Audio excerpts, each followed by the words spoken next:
مدینے تشریف لے آئے اور مدینے کے اندر آ کر آپ نے ایک ریاست مدینہ کو قائم فرمایا۔ آپ نے وہ تمام جو ایک ریاست کے خد و خال ہوتے ہیں، ایک حکومت کے ہوتے ہیں، اسی طریقے سے آپ نے پورے اس ریاست مدینہ کو اسی طریقے پر آپ نے قائم کیا۔ یہ تذکرہ ہو چکا کہ آپ ابو ایوب انصاری رضی اللہ عنہ کے گھر مہمان ٹھہرے تھے، لیکن ساتھ یہ بھی آپ کے علم میں بات آ چکی کہ آپ صلی اللہ علیہ وسلم سب سے پہلا کام جو مدینہ کے اندر آ کر کیا وہ مسجد نبوی کی جگہ کا تعین تھا۔ وہ مسجد نبوی، یہ وہ مسجد نبوی جو آج ہمارے سامنے موجود ہے،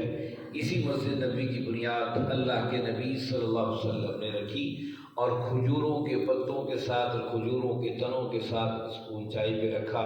اور اس کی 3 ہاتھ گہرائی میں اس تک اس کی بنیادیں کھڑی کی اللہ کے نبی صلی اللہ علیہ وسلم نے، اور ساتھ ساتھ اللہ کے نبی صلی اللہ علیہ وسلم صحابہ کو جوش دلواتے تھے، جوش دلوایا کرتے تھے، اور صحابہ ان جوش کے ساتھ اور مزید تیز ہو جاتے تھے۔ جس سے لوگ اینٹ اور پتھر لے کر آتے تھے، اللہ کے نبی صلی اللہ علیہ وسلم اینٹ اور پتھر لے کر آتے تھے۔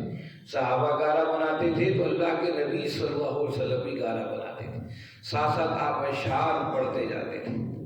اور جب صحابہ دیکھتے اللہ کے نبی صلی اللہ علیہ وسلم کو تو وہ بھی اشعار پڑھتے تھے۔ لا ہم لولا انت مہتدینا ولا تصدقنا ولا صلینا فانزلا سکینة علینا وثبت الاقدام اللاقینا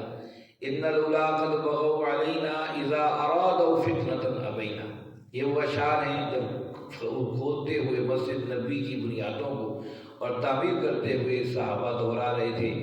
ہم دنیا میں بھٹک جاتے، اللہ کے نبی صلی اللہ علیہ وسلم نہ آتے، ہم شاید ہدایت پاتے ہی نہ۔ یہ آپ کے قدم سے اللہ نے ہمیں ہدایت دی ہے، اسی ہدایت کے راستے کی چل پر ہم اتنی جگہ کھڑے ہیں کہ دنیا ہم سے ڈر رہی ہے اور ہم دنیا کے مقابلے کی تیاری کر رہے ہیں۔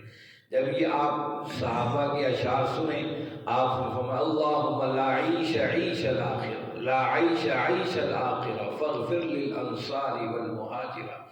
آپ نے مسجد نبوی کی بنیادوں کھودتے ہوئے ان اشعار کا جواب دیا، فرمایا کہ اللہ زندگی تو اصل میں آخرت کی زندگی ہے، یہ میرے مہاجر اور میرے انصار ان کو بخش دے، ان کو معاف کر دے۔ اور جب یہ الفاظ سنتے صحابہ تو پکار اٹھتے نحن الذین بایعوا محمدا علی الجہاد ما بقینا ابدا، ہم بیعت کر چکے ہیں محمد کریم صلی اللہ علیہ وسلم کے ہاتھ پر، اب جب تک زندگی ہے اسی راستے کی زندگی ہے اور اللہ اور رسول کے حکم کی زندگی ہے۔ کیسا روح پرور منظر تھا، آپ وہ نیکی کا کام بھی کر رہے تھے اور جوش و جذبات کو ریخت بھی کر رہے تھے اہل ایمان کے۔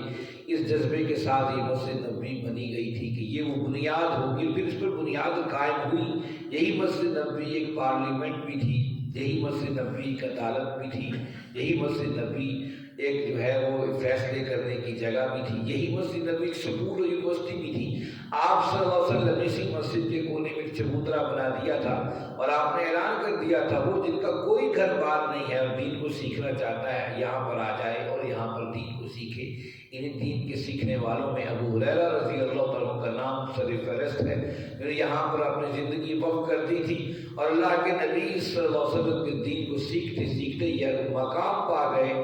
دنیا میں سب سے زیادہ حدیث جو روایت کرنے والے ہیں اللہ کے نبی صلی اللہ علیہ وسلم سے وہ ابی ہریرہ رضی اللہ عنہ تھے۔ ان کا تعلق دوس قبیلے سے تھا جو عرب کا مشہور قبیلہ تھا، ان سے تعلق رکھتے تھے، لیکن پھر مسجد نبوی کے ہی ہو رہے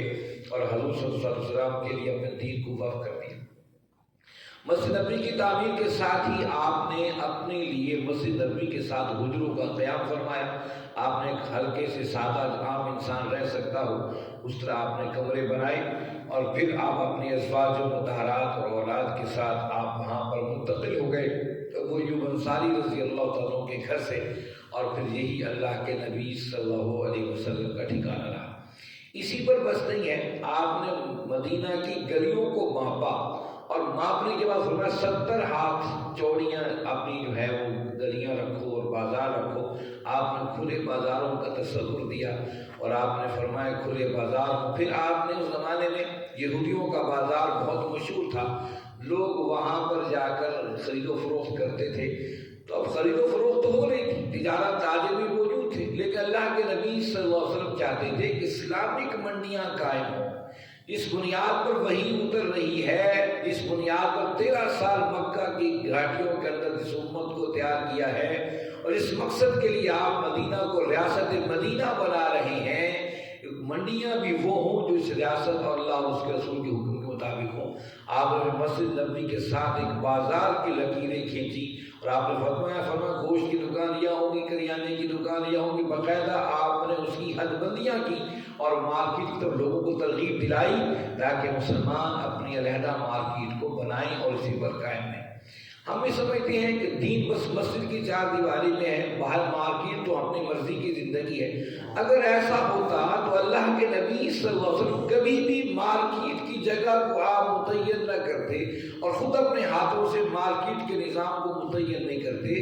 یاد رکھیے، جس طرح مسجد کے اندر عبادات اور نوافل اللہ کے ساتھ تعلق یہ دین ہے، اسی طریقے سے دکان پر بیٹھ کر بیچنا اور خرید و فروخت کرنا، مارکیٹ کے اندر جانا، یہ بھی دین ہے، اگر اللہ اور اس کے رسول صلی اللہ علیہ وسلم کے احکامات کے مطابق یہ معاملات ہوں۔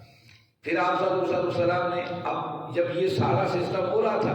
اہل مکہ کی پوری نگاہیں تھیں کہ یہ مسلمان کیا کر رہے ہیں۔ اب وہ سوچ رہے تھے کہ اس ریاست، اگر یہ ریاست یہاں پر اپنے قدموں کے ساتھ مضبوط ہو گئی تو یہ ہماری جو شاہراہ تجارت ہے جو مدینہ کے پاس سے گزرتی ہے، جو تجارتی سفر قافلے گزرتے، مسلمان ان کو ختم کر دیں گے اور رکاوٹیں کھڑی کریں گے۔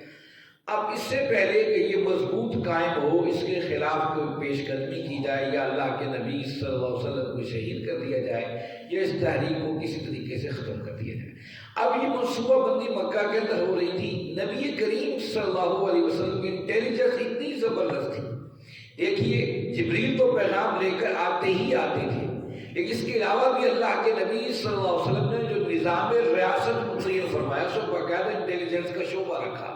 آپ کے علم میں شاید یہ ہے کہ نہیں، مکہ کے اندر جو آپ کی تنظیم اور یہ اسلامی ریاست کی جو انٹیلیجنس کے سربراہ تھے وہ آپ کے چچا حضرت عباس تھے، ان کی بیوی ام فضل تھی۔ یہ وہ گھرانہ تھا جو مکہ کی ہر خبر آپ تک پہنچاتے تھے۔ اگرچہ ام فضل ایمان لے آئی تھیں اور آپ کے چچا عباس رضی اللہ عنہ نے ابھی اسلام کا اعلان نہیں کیا تھا، لیکن ساری خبریں آپ کو پہنچاتے تھے کہ اس وقت اہل مکہ کیا کر رہے ہیں اور کیا صورتحال ہے۔ اب اللہ کے نبی صلی اللہ علیہ وسلم اطلاعات مل رہی تھی کہ اسلامی ریاست کے خلاف کوئی بہت بڑا قدم اٹھا سکتے ہیں۔ آپ صلی اللہ علیہ وسلم نے پہلا کام جو میں نے بتایا تھا پچھلے اتوار کو، آپ نے مواخات قائم کی تاکہ مسلمانوں کا رشتہ آپس سے مضبوط ہو، یہ نہ ہو کسی مسلمان کا ادھر ہو کسی کا ادھر ہو۔ آپ نے خونی رشتوں سے بڑھ کر ایک ایسے رشتے کو جوڑ دیا جسے مواخات مدینہ کہتے ہیں۔ ایک مہاجر ایک انصاری صحابی کا ہاتھ پکڑ کر انس بن مالک رضی اللہ عنہ کے گھر میں تھے جب آپ نے اس مواخات کو قائم کیا تاکہ یہ بھائی چارہ مضبوط ہو۔ پہلا حکم بھی یہ دیا کہ اب تمہاری جو تقسیم وراثت ہوگی وہ بھی انہی بھائیوں کے درمیان ہوگی، لیکن بعد میں پھر جب اللہ نے قرآن میں احکامات اتارے کہ نہیں وارث وہی ہیں جو اصل ہیں، پھر اس معاملے کو اس حکم کو پھر کال قدم قرار دے دیا گیا، پھر دوبارہ اصل وارث کو ہی جائیداد تقسیم ہونے لگی۔ لیکن شروع میں ان کو اس طریقے سے جوڑ دیا گیا تاکہ بیرونی طاقت کوئی بھی حملہ کرے تو یہ نہ سمجھے کہ تو مہاجرین کی لڑائی ہے، ہماری لڑائی نہیں ہے۔ انصار بھی اس کو اسی انداز سے اپنی ذمہ داری سمجھے جس طرح مہاجر صحابہ اپنی ذمہ داری سمجھے گا۔ اسی پر بس نہیں، آپ نے یہودیوں کے ساتھ معاہدے کیے اور ان کے ساتھ اسے میثاق مدینہ کے نام سے یہ پہلا معاہدہ، یاد رکھیے جب سے آدم علیہ الصلوۃ والتسلیم سے لے کر اس وقت دنیا کے اندر کتنے معاہدے دنیا میں کیے، فوجوں نے کیے، حکومتوں نے کیے، ملکوں نے کیے، لیکن پہلا تحریری معاہدہ جو ہوا ہے اسے میثاق مدینہ کہتے ہیں۔ آج بھی ورلڈ بک آف گیز بک جو دنیا کی عالمی جو ہے اس میں ساری چیزیں لکھی ہوئی، اس کے اندر یہ ذکر موجود ہے کہ سب سے پہلا تحریری معاہدہ جو اس دنیا نے کیا ہے کہ کسی اسٹیٹ کا کسی فتح کے افراد کے ساتھ ہوا ہے وہ میثاق مدینہ ہے، جو اللہ کے نبی صلی اللہ علیہ وسلم نے یہودیوں کے ساتھ کیا تھا اور باقاعدہ اس کی تحریر لکھنے کے بعد اس کو تحریر میں لے کر آئے، اس پر دستخط بھی کیے۔ یہ معاہدہ